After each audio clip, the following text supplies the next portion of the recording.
ఓం సహనావవతు సహనౌ భునక్తు సహ వీర్యం కరవావహై తేజస్వినావధీతమస్తు మా విద్విషావహై. ఓం శాంతి శాంతి శాంతి.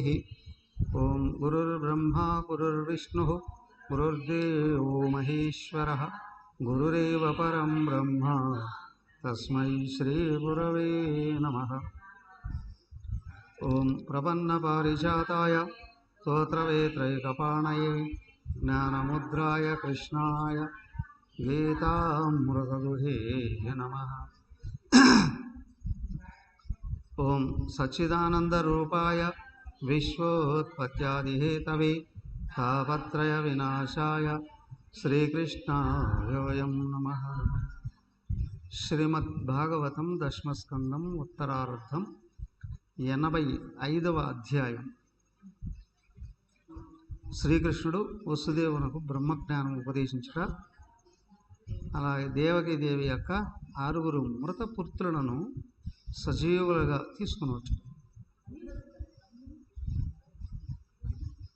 తీసుకొచ్చారు. బ్రతికించారా? కాదు.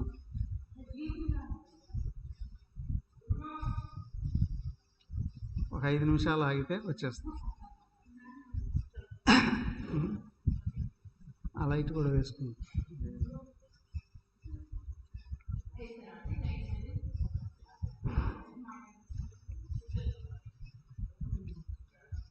ఓం శ్రీ బాదరాయణిరువాచ అధైకదాత్మజౌ ప్రాప్తౌ కృతపాదాభివందనౌ వసుదేవోభినంద్యాః ప్రీత్యా సంకర్షణాచ్యుతౌ మునీనాం సవచ శ్రుత్వా పుత్రయోర్ధామసూచకం తద్వీర్యైర్జాత విశ్రంభః పరిభాష్యాభ్యభాషత.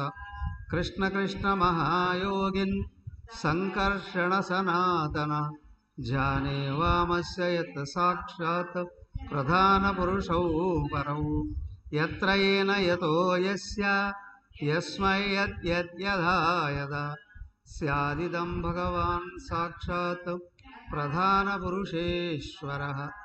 ఏతన్నానావిధం విశ్వం ఆత్మసృష్టమధోక్షజ ఆత్మనానుప్రవిశ్యాత్మన్ ప్రాణో జీవో వివర్ష్యజః. ఓకే, అయింది. బాదరాయణం వాచ. బాదరాయణి అంటే ఎవరు?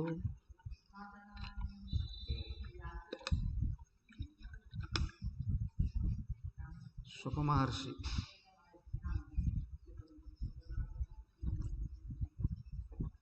బాదరాయణుడు అని ఆయన అంటారు.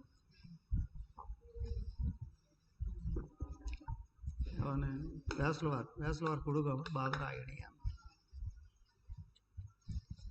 బదరీల ఆశ్రమం ఉంది కాబట్టి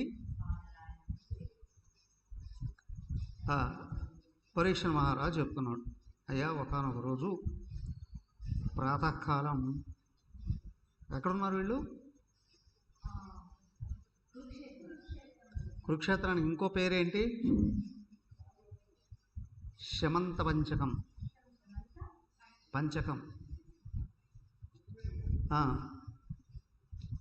బలరామకృష్ణులు తల్లిదండ్రులకి పాద నమస్కారం చేసుకోవడానికి వచ్చారు వాళ్ళ దగ్గరికి. అక్కడికి వచ్చేటప్పటికి ఏమైంది, వాళ్ళు ఇద్దరు తలుసుకుంటూ ఉన్నారట. అప్పటికే లేచారు, వాళ్ళ ప్రాతకాల పూజలన్నీ పూర్తి చేసుకున్నారు. దేవకి వసుదేవులు వీళ్ళ కోసం ఎదురు చూస్తున్నారు. వీళ్ళు వచ్చేటప్పటికి వాళ్ళతో ఆ, ఎప్పుడైతే వాళ్ళు వచ్చి నమస్కారం చేశారో వాళ్ళతో మాట్లాడుతున్నారు. ఎవరు? వసుదేవుడు మాట్లాడుతున్నాడు ఇలాగా. ఇంతవరకు ఆయనకున్న దృష్టి వేరు, ఇప్పుడు దృష్టి వేరుగా వచ్చేస్తుంది. అయ్యా, మానవులు కర్మబంధాల నుంచి బయటపడి ఎట్లాగా తరించాలి అనే విషయాన్ని ఋషులను అడిగాడు. అక్కడ అడుగుతూనే వెంటనే నారదుడు అందుకున్నాడు కదా. ఏమయ్యా, సాక్షాత్తు పరమాత్మయే ఎదురుగా ఉంటే ఆయన అడగకుండా మమ్మల్ని అందరిని అడుగుతావేంటి అంటేనే చెప్పకుండా చెప్పేయాల్సింది అంతా చెప్పారు. చెప్పిన తర్వాత ఈయనకు అర్థమైంది, ఓ సాక్షాత్తు కృష్ణుడు భగవంతుడే అనే విషయం. అత్యంత గౌరవం పెరిగింది. అందుకే అంటున్నాడు, ఓ సచ్చిదానంద స్వరూపుడు అయినా ఓ శ్రీకృష్ణ, కృష్ణ కృష్ణ మహాయోగిన్ సంకర్షణ సనాతన జానే వామస్య యత్ సాక్షాత్ ప్రధాన పురుషౌ పరౌ. అయ్యా, ఓ కృష్ణ భగవాన్ మహాయోగీశ్వర, మీరెవరు మాకు ఇప్పుడు అర్థమవుతూ ఉంది. కృష్ణ బలరాములను ఇద్దరిని పొగుడుతున్నారు, మీరు భగవత్ స్వరూపులే. ఎత్ర ఏన ఏతో యస్య యస్మై యథా యథా. అయ్యా, ఎక్కడెక్కడ అయితే కనిపిస్తూ ఉందో ఈ జగత్తంతా, దానికంతటికి ఆది మూలం మీరే. మీ వలననే జగత్తంతా వ్యక్తమైంది, నడుస్తూ ఉంది. దీనికి ఆధారం మీరే. మీరు లేకపోతే ఇక్కడ ఈ ప్రపంచం ఉండడానికి అవకాశం లేదు కదా. అయ్యా, సృష్టి స్థితి లయ కారకుడివి నువ్వే. క్రియ ఇచ్ఛ జ్ఞానశక్తుల చేత ప్రపంచాన్ని అంతటినీ పుట్టించి నడిపిస్తూ తరింపజేస్తూ. అవునా? ఇచ్ఛాశక్తితో ప్రణాళిక ఇస్తారు, క్రియాశక్తితో పని చేయిస్తారు, నడిపిస్తారు, జ్ఞానశక్తితో తరింపజేస్తారు. మీ శక్తి నుండే ఇదిగో ప్రపంచంలో ఉన్న పంచభూతాలు పుట్టాయి. వాటి నుండే, అవునా, సర్వ విశ్వంలో ఉన్న గోళాలు, జీవరాశులు మొత్తం మీ నుండి వ్యక్తమయ్యాయి. మీ వల్ల ఇవన్నీ కూడా నడుస్తూ ఉన్నాయి. దాంతో మళ్ళీ చెప్తున్నాడు, ఇదిగో కనిపిస్తుంది ఈ దేహం, ఈ దేహాలన్నీ మీ వల్లనే తయారయ్యాయి. దేహాన్ని నడిపించే ఇంద్రియ శక్తులు అవి మీ వల్లనే వచ్చాయి. ప్రాణశక్తులు అవి కూడా మీ నుండే వచ్చాయి. లోపల అంతఃకరణ చతుష్టయం. ఏమిటి అంతఃకరణ చతుష్టయం? అంతఃకరణ చతుష్టయం అంటే ఏంటి?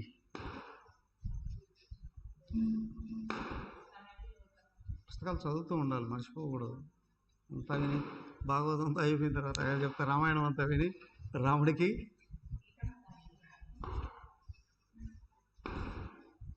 అలా కాకుండా చదువుతూ ఉండండి. అంతఃకరణ చతుష్టయం లోపల ఉన్న మనసు 4 రకాలుగా మారి మనసు, బుద్ధి, చిత్తం, అహంకారం రూపంలో అన్నీ తెలుసుకుంటూ వ్యవహరిస్తూ వస్తుంది. వ్యవహరిస్తూ వస్తుంది.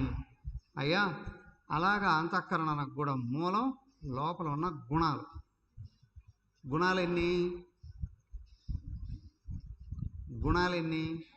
3. ఏమేమిటి అవి? సత్వగుణం, రజోగుణం, తమోగుణం కదా. మనము దేని మీద ఆసక్తి చూపిస్తూ ఉంటాము, దేంట్లో వ్యవహరిస్తూ ఉంటాము, అవే కనిపిస్తాయి. అవే కనిపిస్తాయి.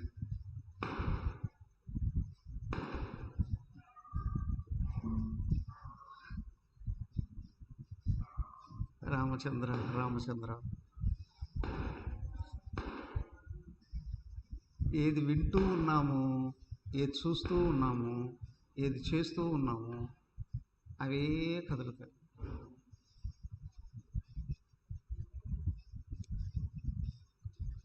ఆ లోపల అవే నిలబడతాయి. అదే నిజం అని అనిపిస్తాయి. దానికే మోక్షకాంక్షుడైన వాడు ఒక మాటలో నిరంతర సుఖ ఆపేక్ష కలిగిన వాడు భగవంతుని గురించి అధ్యయనం చేయాలి. వేదాంతాన్ని, ఆ వేదాంతాన్ని తెలిపే గ్రంథాలని, దానికి అనుగుణమైన ఇతిహాసాలు, పురాణాలు ఇవన్నీ కూడా దైవాన్ని గురించి తెలియపరుస్తూ ఉంటాయి. మోక్ష ఆసక్తిని కలిగిస్తాయి. అవునా? మోక్ష ఆసక్తి పెరిగే కొద్దీ సుఖం వస్తుంది. ఏమయ్యా ఇది అందరికీ అవసరమా అంటే, సుఖం అవసరమా లేదా? అవసరమే. సుఖం అంటేనే ఇక్కడ మోక్షం. ఈ మోక్షం ఎట్లా వస్తుందయ్యా? దైవాన్ని గురించి అధ్యయనం చేస్తే రాలి, శ్రవణ మరణ నిధిధ్యాసలు చేస్తూ ఉండాలి. ఏమవుతుంది దానివలన? దైవం ఒక్కడే, ముందున్నది ఆయనే, ప్రపంచాన్ని తయారు చేసింది ఆయనే, నడిపిస్తూ ఉన్నది ఆయనే, అందరిలో దూరి జీవరాశులుగా కనిపించేది కూడా ఆయన, చూస్తూ ఉన్నది ఆయనే, చూడబడేది కూడా ఆయనే.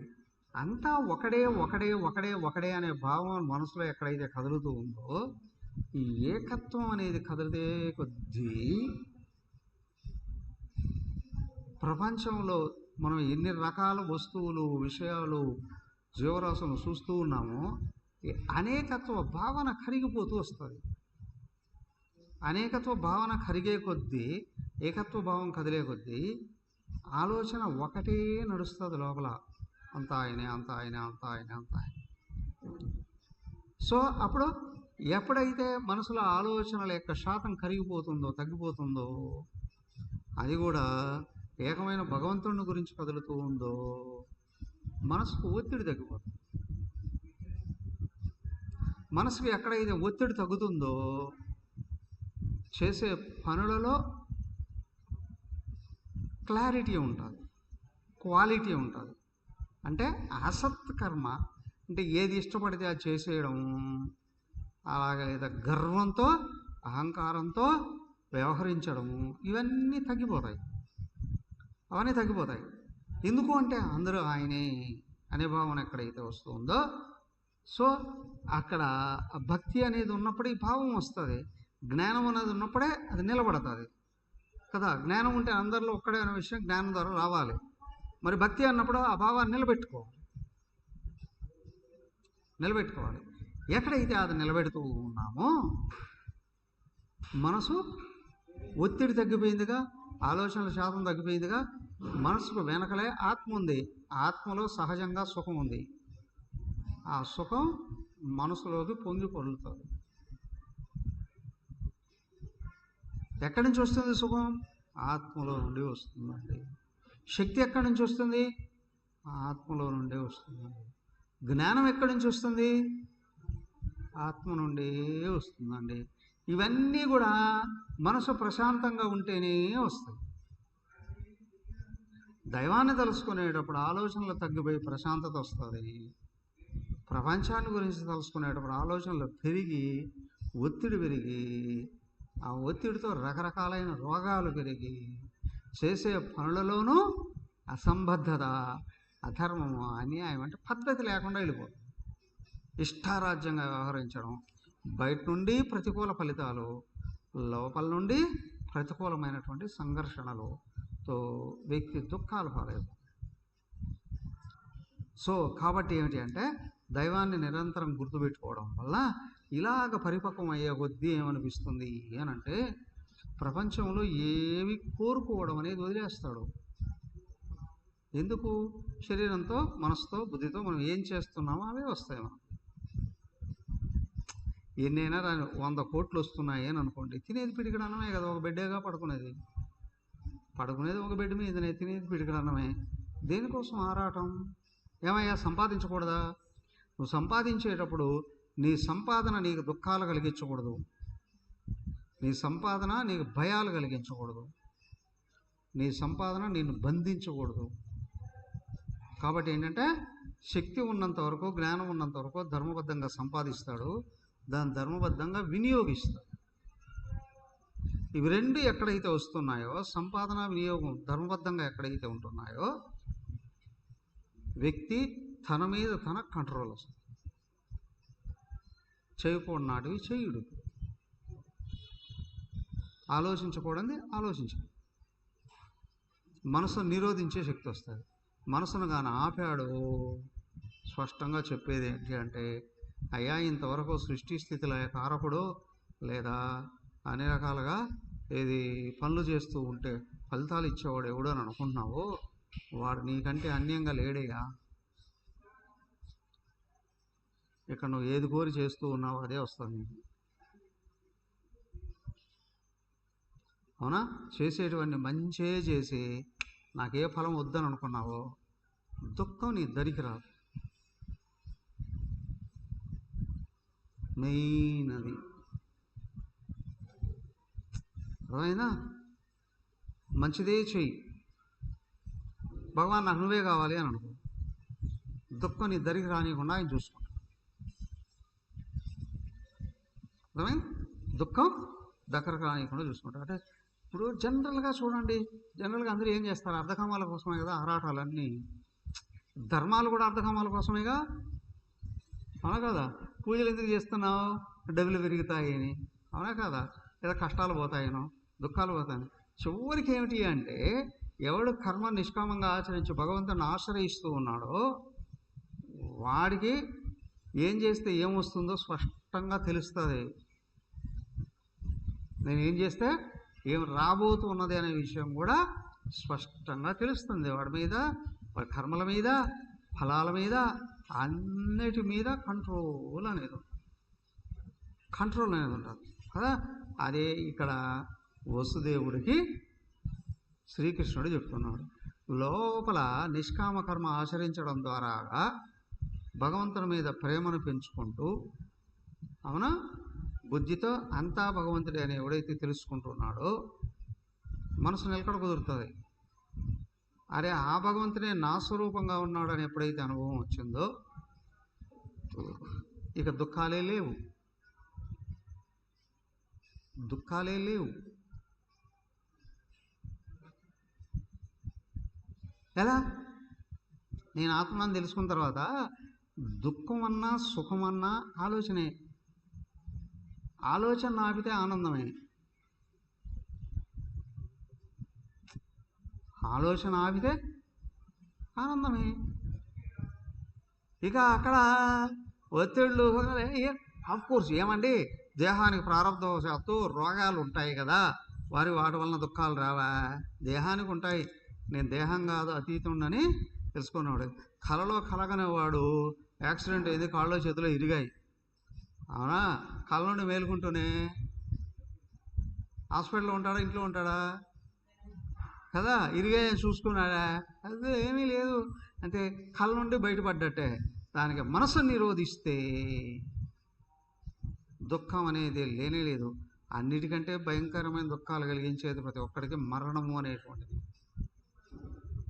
మరణము అనేది, అయ్యా మరణము అనేది కూడా దేహమనో బుద్ధుల్లో కలిగే మార్పులే,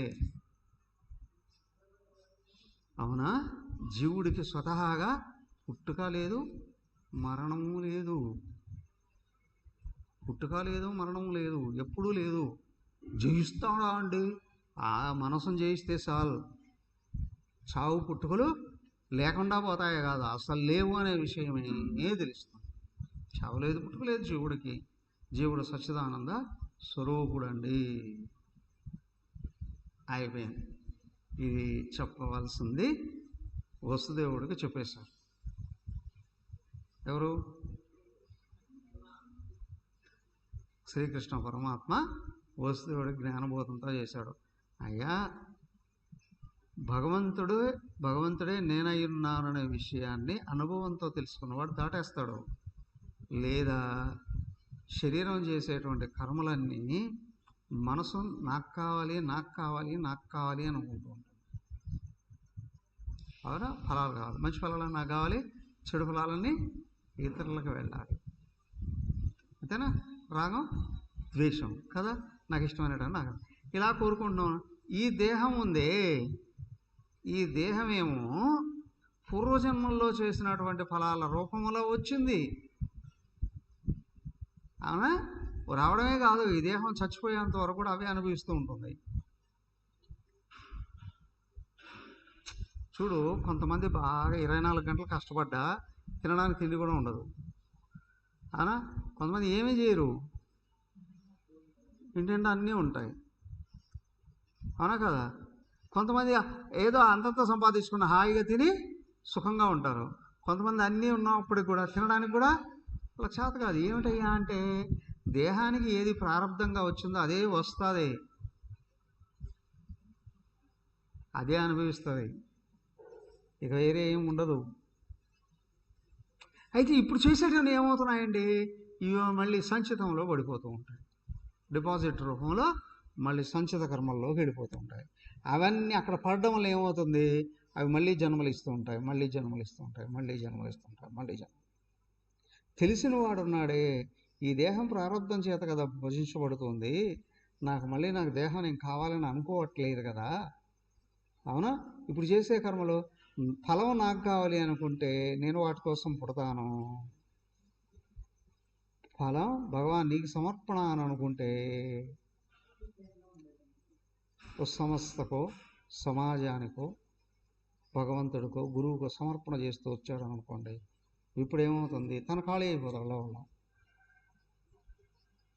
తను ఖాళీ అయిపోతాడు, మనసు ఖాళీ అవుతూ వస్తుంది. ఖాళీ అయ్యేటప్పుడు తెలుస్తుంది ఏంటి, నేను దేహానికి అన్యంగా ఉన్నాననే విషయం. కలగని లేస్తూనే కలగంటే వేరుగా ఉన్నాననే విషయం తెలుస్తుందిగా. అలాగే ఇక్కడ జీవించి ఉండగానే, వ్యవహరిస్తూ ఉండగానే నేను దేహానికి అన్యంగా ఉన్నాను అనే విషయం స్పష్టంగా అర్థమవుతూ వస్తుంది. అర్థం కావడమే కాదు, అనుభవానికి వస్తుంది. అనుభవం, నేను ఆత్మను గుర్తుంచుకున్నాడా మనస్ఫూర్తిగా కంట్రోల్లో ఉంటుంది. ఎలాంటి చెడు ఆలోచనలు కానీ రానివ్వడు, అసలు ఆలోచనలే రానివ్వకుండా ఆలోచిస్తాడు. అవసరమైతే ఆలోచిస్తాడు, లేదా పారేస్తాడు, హాయిగా సుఖంగా ఉంటాడు. లేదా అంటే చేసే కర్మలను బట్టి కింది లోకాలకు పై లోకాలకు, అవునా, పై లోకాలకు పోతాడో లేదో కానీ ఇక్కడే ఉన్నాయిగా, పిపీలికాది బ్రహ్మపర్యంతం అని అన్నారు.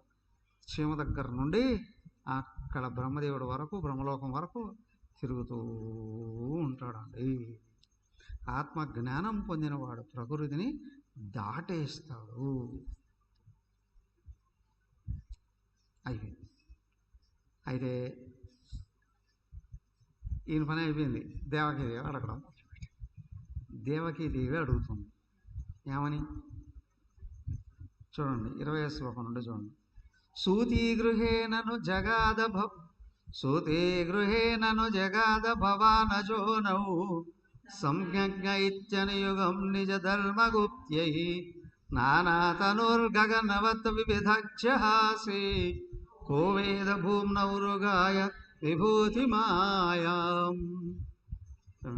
శ్రీశుక ఉవాచ ఆకర్ణ్యేత్తం పితుర్వాక్యం భగవాన్ సాత్వతర్షవ ప్రత్యాహ ప్రశ్రయా నమ్రః ప్రహసన్. శ్రీభగవానువాచ వచో వః సమవేత్యార్థం తాతైతదుపమం యన్నపుత్రః సముత్.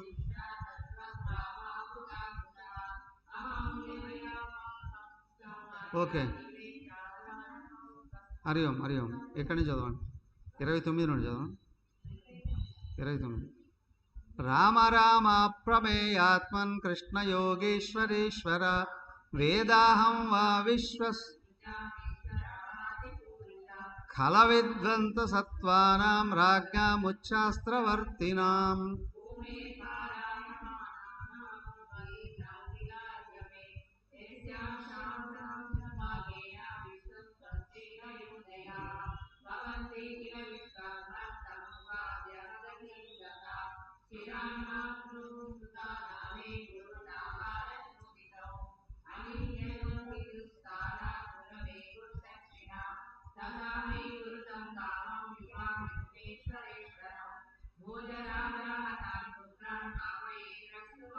Okay okay. అయితే ఇక్కడ జరుగుతుంది, వాళ్ళు అక్కడి నుంచి వచ్చేసారు కురుక్షేత్రం నుంచి ఇంటికి. ద్వారకా నగరంలో వసుదేవుడు అడిగితే ఆయన జ్ఞానబోధ చేశాడు. ఆయన శక్తితో వసుదేవుడిని జీవన్ముక్తుని చేసేసాడు, జ్ఞాన అనుభవం ఇచ్చేశాడు.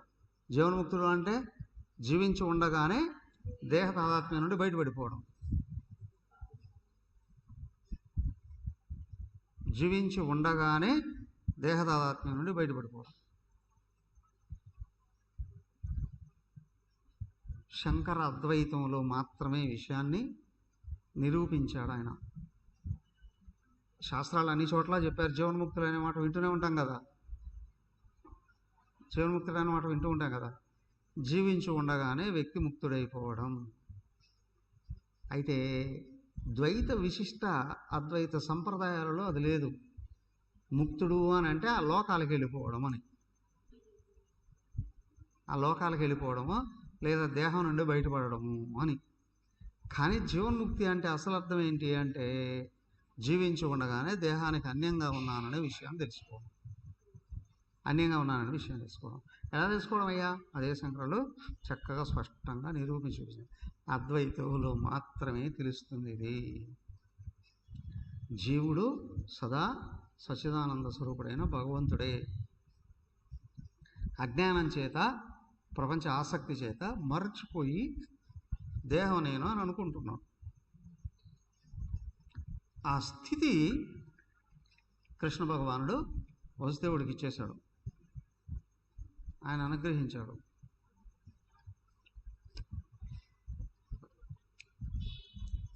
యాజ్ఞవల్క్యుడు, ఆయనకి 2 భార్యలు. యాజ్ఞవల్క్యుడు ఆయన ఒక ఆమె మైత్రి, రెండో ఆమె కాత్యాయని.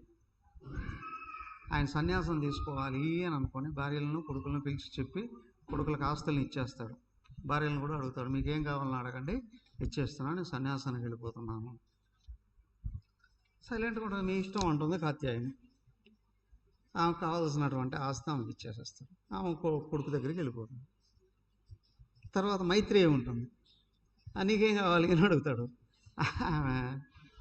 నువ్వు సన్యాసం వల్ల ఏదైతే పొందాలని అనుకుంటున్నావో అది ఎక్కువ, ఈ ఆస్తి ఎక్కువ అంటుంది.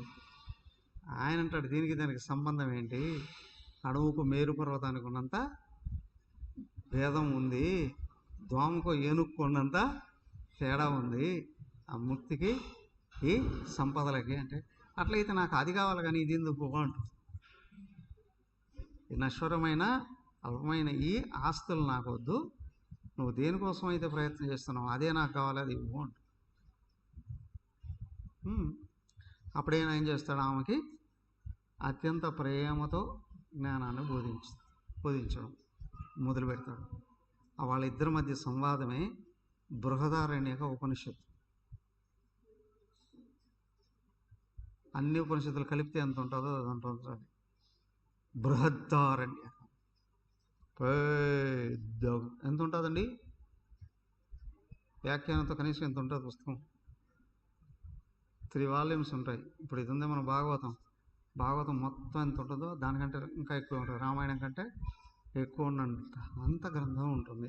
వాళ్ళిద్దరి మధ్య సంవాదమే. దీంట్లో మనం కపిల అవతారం గురించి కూడా విన్నాం. కపిల మహర్షిని వాళ్ళ అమ్మ అడుగుతుంది. దేవహూతి కర్దమ ప్రజాపతి వదిలేసి వెళ్ళిపోతాడు, ఆయన వానప్రస్థానికి వెళ్ళిపోతాడు. ఈ కొడుకే కపిలుడు వాళ్ళ అమ్మ దేవహూతికి ఆయన జ్ఞానాన్ని ఇచ్చి ఆ ముక్తురాలను చేస్తాడు, ముక్తిని ఇస్తాడు. అంటే ఆ హృదయం అంత పరిపక్వత చెంది ఉంది. ఇక్కడ భార్యలు ఇద్దరున్నప్పుడు ఇద్దరు ఎందుకు కోరుకోలేదు, ఒకరి పరిపక్వత లేదు. అవునా, పరిపక్వత లేనప్పుడు ప్రపంచమే నిజం, ఇదే కావాలి అని. అదే పరిపక్వత కలిగి ఉంటే నాకు అనంతమైన భగవంతుడే కావాలి అను. అవునా, ఎప్పుడైతే భగవతత్వాన్ని పొందారో, భగవతత్వంలో కూర్చోన్నారో దేహాన్ని పోషించేస్తుందిగా ప్రారంభం.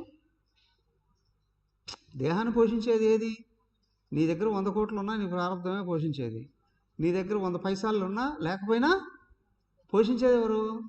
ప్రారంభమే. ఆత్మజ్ఞాని దేన్ని ఆశించకుండా ప్రశాంతంగా కూర్చుంటాడు, ఈయనకు దుఃఖం రాదు. పైగా ఆయన మహత్తును గుర్తిస్తే లోకమంతా ఆరాధిస్తుంది, ఆశ్రయిస్తుంది, వీళ్ళ ద్వారాగా జ్ఞానాన్ని పొందుతుంది, ఆశీర్వాదాలు పొందుతుంది ప్రపంచం. ఇంకా కొంతమంది తరించి బయటపడడానికి అవకాశాలు ఉంటాయి కదా. ఎవరు కోరుకుంటాడయ్యా? పరిపక్వుడైన వాడు కోరుకుంటాడు. అపరిపక్వత ఉన్నవాళ్ళు ప్రపంచాన్ని కోరుకుంటారండి. సో ఇక్కడికి వచ్చేటప్పటికి ఏంటి, వసుదేవుడు అడిగాడు ఏమని? నేరుగా నాకు ముక్తినే కావాలి అని అడిగాడు. మరి దేవకీదేవి ఏం కోరుకుంది? దేవకీదేవి ఏం కోరుకుంది? అదిగో ఇక్కడ చెప్తున్నారు, రామ రామ అప్రమేయాత్మన్ కృష్ణ యోగేశ్వరేశ్వర. అయ్యా ఓ బలరామ, ఓ శ్రీకృష్ణ, మీరు అనంతులు, సాక్షాత్ భగవత్ స్వరూపులు అని వింటూ ఉన్నాము. పైగా మీరు చిన్నప్పుడు విద్యాభ్యాసానికి వెళ్ళున్నప్పుడు, అవునా, ఎప్పుడో సంవత్సరం క్రితం చనిపోయినటువంటి మీ గురువుగారి కుమారుడిని బతికించి తీసుకొని వచ్చారట లోకం నుండి. అదైనా సంవత్సరం క్రితం చనిపోయి ఉన్న గురువుగారి కుమారుణ్ణి, సాందీపుడు కుమారుణ్ణి, ఆయన విద్యాభ్యాసానికి వెళతాడు. చూసారా సందీపుని ఆశ్రమం? ఉజ్జయిని పక్కన ఉంటుంది. సందీపుని ఆశ్రమం ఉంది ఇప్పటికీ. శ్రీకృష్ణుడు చదువుకున్న పాఠశాల సందీపుని ఆశ్రమం. అందుకే గురుదేవుడు చిన్మయ మిషన్లో వేదాంత పాఠశాలలకన్నిటికీ సాందీపని విద్యాలయ అని పెట్టాడు. సాందీపని సాధనాలయ అని, సాందీపని సాధనాలయ అని పెట్టాడు కదా. ఆయన వెళ్ళి చదువుకున్న పాఠశాల ఇప్పటికీ ఉంది, ఆశ్రమం ఉజ్జయినిలో. ఓకే, ఇది వెళ్ళి చదువుకొని వచ్చారు కదా. ఇప్పుడు చివరిగా వచ్చి గురుదక్షిణ ఏం కావాలి అని గురువుగారిని అడగాలి అండి. గురువుగారికి ఇష్టమైంది, అవసరమైందో చెప్తే అది తీసుకొచ్చి ఇవ్వాలి అంటే. గురువుగారిని అడిగితే ఏమో చెప్పలేదు, ఆయన కామ్గా ఉన్నారు. నేరుగా వెళ్ళి గురువుగారి భార్యని అడిగారు, అమ్మ మా గురువుగారికి అవసరమైంది, ఇష్టమైంది ఏదో చెప్పండి, మేము గురుదక్షిణ ఇస్తామని. ఆమె కొద్దిసేపు ఏడుస్తుంది. ఏడ్చి విషయం చెప్తుంది, అయ్యా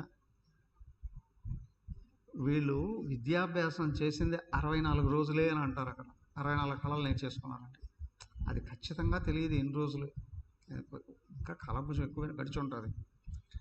అయ్యా మీ గురువుగారు ఒక విషయంలో అప్పుడప్పుడు బాధపడుతూ ఉంటాడు, లోపల ఆయనకు ఒక వేదన అనేది ఉంది. అది ఏంటి అంటే, మాకు ఒక్కగానొక్క కొడుకు, అవునా, ఆ నర్మదా నదిలోకి వెళ్ళి స్నానం చేస్తూ ఉంటే దాంట్లో పడి తప్పిపోయాడు. ఎటుపోయాడో తెలియలేదు, కనిపించలేదు కదా. మీరు ఎవరో తెలుసు మాకు, ఎవరో సాక్షాత్ పరమాత్మ స్వరూపులే. ఈ సాందీపని గురువు గారు, కృష్ణుడు గురువు సాందీపుడు, సాందీపుడు యొక్క గురువు గారు వరం ఇచ్చి ఉంటాడు ఆయనకి. విన్నారు, గుర్తుందా? నీకు సాక్షాత్ భగవంతుడే శిష్యుడిగా వస్తాడు పో అని. ఇంతకుముందే వచ్చి ఉంది అది కదా. అయితే దాంతో సాక్షాత్ మీరు పరమాత్మ స్వరూపులని తెలుసు, మీకు కానీ ఇష్టమైతే వీలైతే మా కొడుకుని తెచ్చివ్వండి అని అడుగుతారు గురుదక్షిణగా. అంటే ఈ సృష్టిలో ఇంతవరకు ఇంకెవరూ చేయలేదుగా అలాగా. నేరుగా కృష్ణ బలరాంలో వెళ్ళిపోతారు, అక్కడికి యమలోకానికి వెళ్ళిపోతారు. యమలోకానికి వెళ్ళి శంఖాన్ని పూరిస్తూనే యమధర్మరాజు పరిగెత్తుకుంటూ వస్తాడు. ఏమిటి అని అంటే విషయం చెప్తాడు, మా గురువుగారు కొడుకుని తీసుకురా అని. ఆయన తీస్తాడు, ఇచ్చేస్తారు. తీసుకొని వచ్చి గురువుగారికి అప్పచెప్తారు. ఎప్పుడో చనిపోయిన గురుగారి కొడుకుని గురుదక్షిణగా తీసుకొని వచ్చి ఇచ్చారు అని విన్నాను. మరి మాకు కలిగిన సంతానంలో మొదట 6 మంది అదిగో మా అన్న చేత చంపబడ్డారు కదా, వాళ్ళని ఒక్కసారి చూడాలని ఉంది, వాళ్ళందరినీ తీసుకొచ్చు అయ్యా.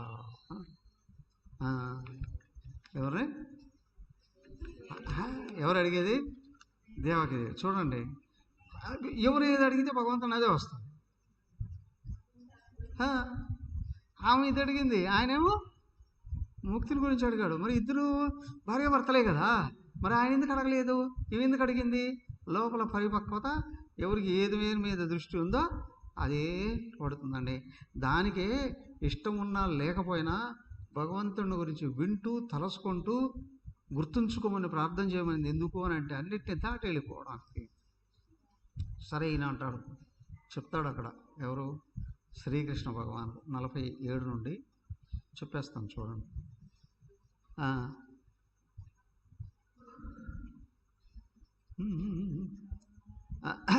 కృష్ణ భగవానుడే చెప్తున్నాడు ఏమని, స్వయంభూ మను ఉన్నాడే ఆయనకి స్వయంభూ మన్వంతరంలో మరీచి అనే ప్రజాపతి, ఆయనకి ఆయన భార్య ఊర్ణ 47 నుండి ఊర్ణ అనే ఆమె యందు 6 పుత్రులు పుట్టారట. అందరూ దేవతా స్వరూపులేనట. ఓసారి వీళ్ళంతా ఏం చేశారు, బ్రహ్మదేవుడి చేతనే కదా జీవరాశులన్నీ సృష్టించబడింది, అవునా? సరస్వతీదేవి కూడా ఆయన చేతనే కదా పుట్టించబడింది. ఆమెను వివాహం చేసుకుంటాడు కదా, భార్యగా వ్యవహరిస్తుంటాడు. వీళ్ళకి ఆ విషయం తెలిసి నవ్వారట. వాళ్ళు ఆయన ఎదురు పరిహాసంగా భావించి నవ్వారట. వీళ్ళు ఎవరు, మరీచి ఊర్ణ పుత్రులు ఉన్నారే, వీళ్ళు నవ్వేటప్పటికి ఆయనకు కోపం వచ్చేసిందట. కోపం వచ్చి శాపం పెట్టేశాడట. పోంటరా మీరు వెళ్ళి ఆశ్రయ గర్భంలో పుట్టుకోండి అని.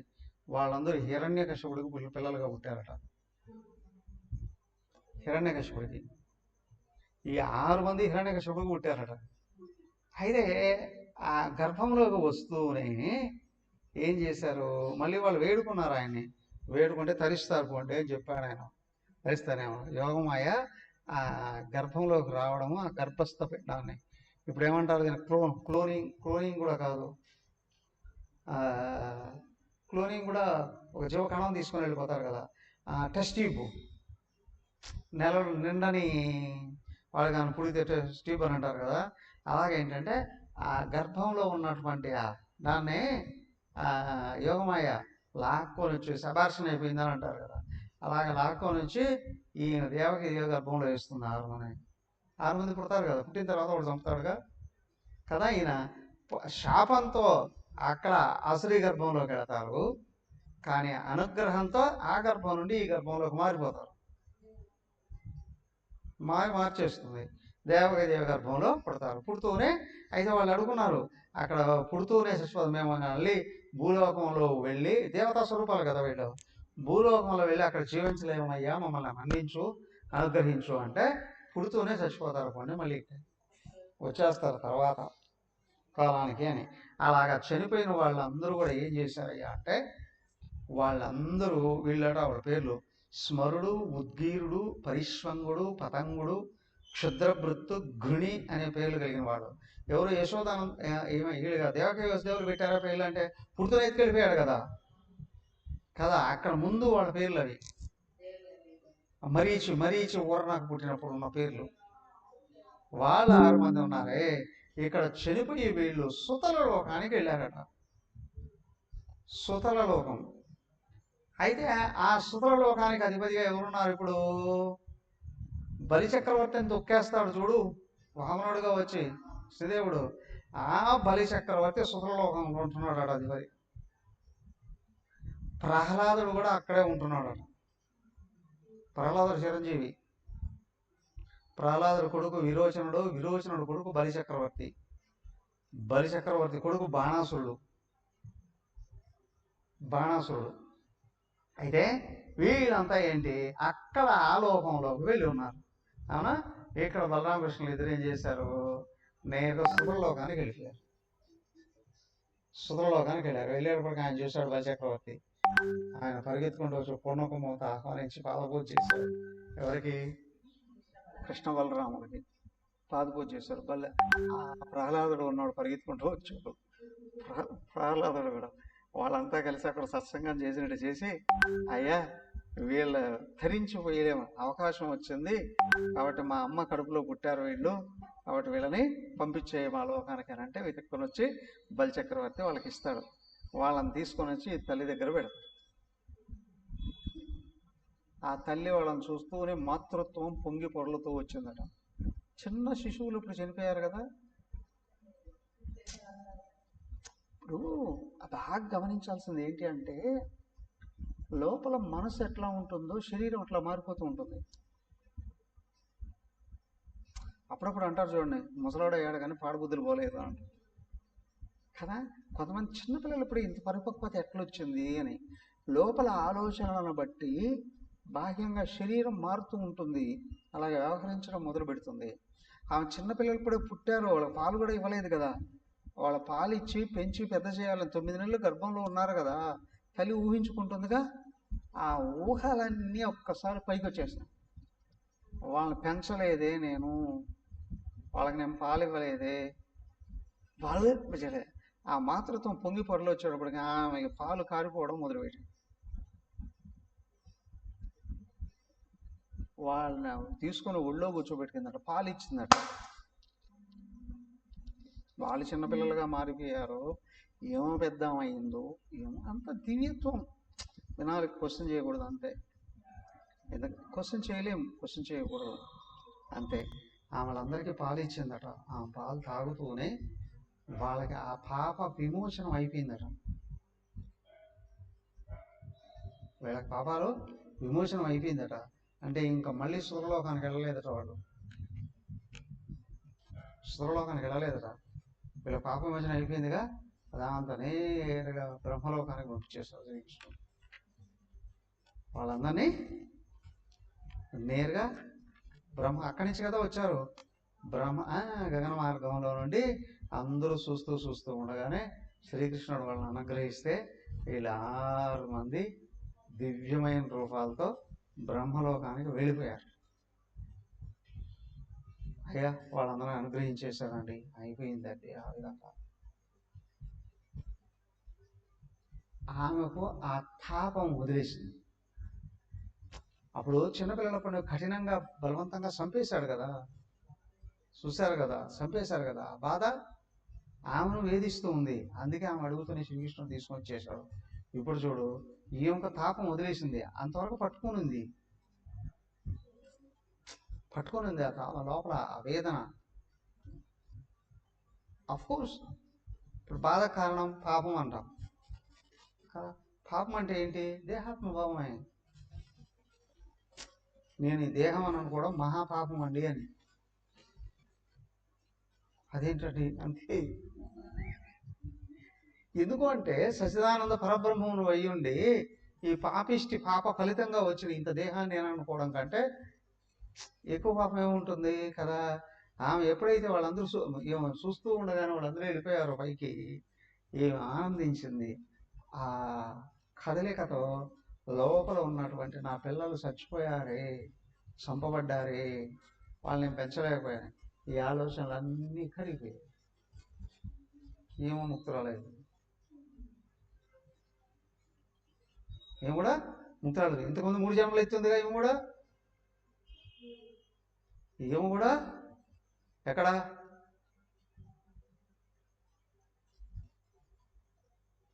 విష్ణుదేవుడు 3 జన్మలు ఎత్తాడు, 3 జన్మలలో పుట్టాడు కదా. వాళ్ళకే ఇక లాస్ట్ ఆయన, ఇంకా తర్వాత లేదు. అందుకే దేవకి వసుదేవులు కూడా ఆయనేమో నేరుగా జ్ఞానబోధ పొంది ముక్తుడైపోయాడు. ఈమె లోపల ఉన్న కోరికలు ఏవైతే ఉన్నాయో అవి తీరిపోయే పాపాలతో వదిలిపోయింది. వీళ్ళ జన్మ కూడా ధన్యత అయిపోయింది. సూతుడు చెప్తున్నాడు నైమిషారణ్యంలో, అయ్యా ఆ విధంగా శ్రీకృష్ణుడు భగవంతుడు దేవకి వసుదేవులకి ముక్తినిచ్చేశారయ్యా. వాళ్ళు పూర్తిగా హరించిపోయారు. ఆ తర్వాత హాయిగా జీవించారు ప్రారంధం ఉన్నంత వరకు. ఇదిగో ఈ చరిత్రను ఎవరైతే చదువుతూ ఉన్నారో, వింటూ ఉన్నారో, అధ్యయనం చేస్తున్నారో, వాళ్ళ లోపల కలిగే శ్రద్ధను బట్టి పాప పరిహారం ఉంటుంది, ముక్త స్థితి, సుఖం, శాశ్వత సుఖం అనేటువంటిది కలుగుతుందయ్యా. ఆయన సూతుడు చెప్పాడు, ముగించాడు. ఇది శ్రీమద్భాగవతే మహాపురాణే పారమహంస్యాం సంహితాయాం దశమస్కంధే ఉత్తరార్ధే 85తమో అధ్యాయః. అథ 86 చూడండి. బ్రహ్మన్ రాజోవాచ బ్రహ్మన్ వేదితుమిచ్చామః స్వసారం రామకృష్ణయోః యదోపయేమే విజయో యామమాసీత్ పితామహి. ఓకే, ఇది సుభద్ర అర్జునుల వివాహం అయిన తర్వాత శ్రీకృష్ణుడు మిథిలా నగరానికి వెళ్ళాడట. ఎక్కడికి? మిథిలా ఎవరికి సంబంధించింది? సీతాదేవికి సంబంధించింది. వాళ్ళ వంశం కూడా కొనసాగుతుంది.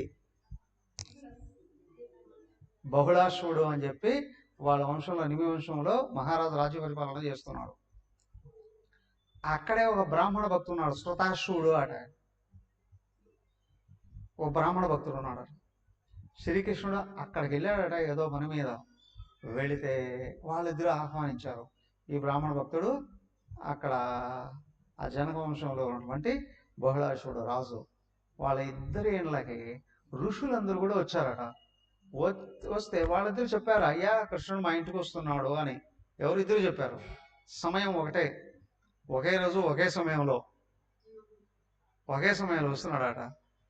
అయితే అనుమానం, అటుపక్క వాళ్ళు ఇటుపక్క వాళ్ళకి అటుపక్క బళాషుడి దగ్గరికి వస్తారేమో అని ఇటుపక్క ఉన్న వాళ్ళకు అటుపక్క వెళ్ళిపోయారట కొంతమంది. అవునా? లేదులే శృతాసుడి దగ్గరికి వస్తాడేమో అని అటుపక్క వాళ్ళు ఇక్కడికి వెళ్ళిపోయారట. అటు కొంతమంది ఇటు కొంతమంది ఋషులు వెళ్ళారట. కానీ ఒకే సమయంలో ఇద్దరు ఇళ్ళకి వెళ్ళాడు ఆయన. వెళ్ళడమే కాదు, కొన్ని నెలల పాటు వాళ్ళ ఇళ్లలో ఉన్నాడు. ఈ సమయంలో వాళ్ళిద్దరిని తరింపు చేసి కొద్ది నెలల తర్వాత తిరిగి వచ్చాడట శ్రీకృష్ణుడు. ఆ చరిత్ర అంతా రేపు వీలైతే రేపు చెప్పుకుందాం. ఓం సర్వే భవంతు సుఖినః, సర్వే సంతు నిరామయాః, సర్వే భద్రాణి పశ్యంతు, మా కశ్చిత్ దుఃఖభాగ్ భవేత్. ఓం శాంతి శాంతి శాంతి. హరి ఓం. శ్రీ గురుభ్యో నమః. హరి ఓం.